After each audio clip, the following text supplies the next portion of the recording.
Тоа е тоа.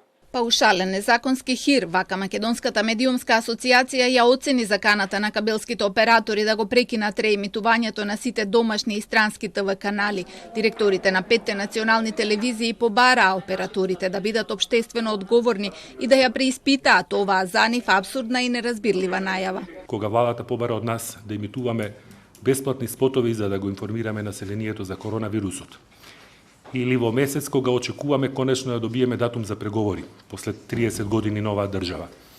Или ако сакате во предвечерието на парламентарни избори, кои што се од големо значење за иднината на оваа држава и на оваа општество, некој да се заканува и да им вели на граѓаните ќе ве фрлиме во информативен мрак. Во изминативе 25 години ниту еден закон не важел за телекомуникацијските оператори, едноставно емитува и реемитува што ќе им падне на памет, постојано пиратира и нивното работење со ништо не беше регулирано.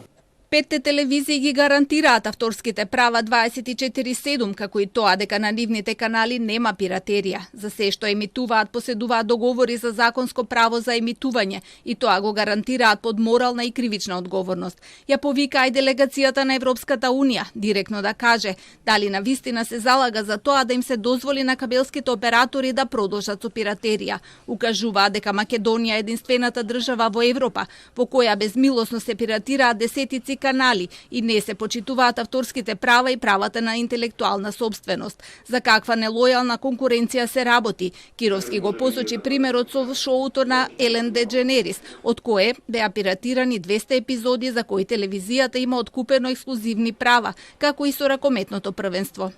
И нас ни се случи на еден од најинтересните надпревари, полуфиналето меѓу Хрватска и Норвешка, РТЛ да го емитува на Телеком, Deutsche Telekom, значи германска телевизија, да емитува на германски оператор тотално бесправно и пиратски. Дали тоа им се случува во Германија? Дали ние го испративме нашиот сигнал во Германија да им влеземе во бизнисот на РТЛ? Значи Македонија мора да престанат да третираат како територија со племе.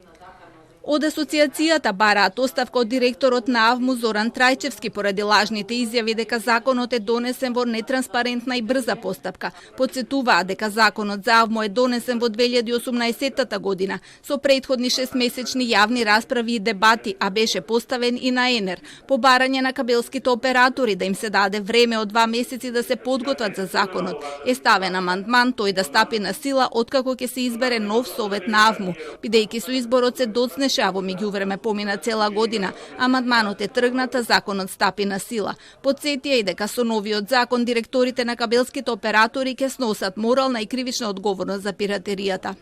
Член 157б од кривичен законник вели дека секој оној има дефиниција што е пиратерија на аудиовизуелно дело.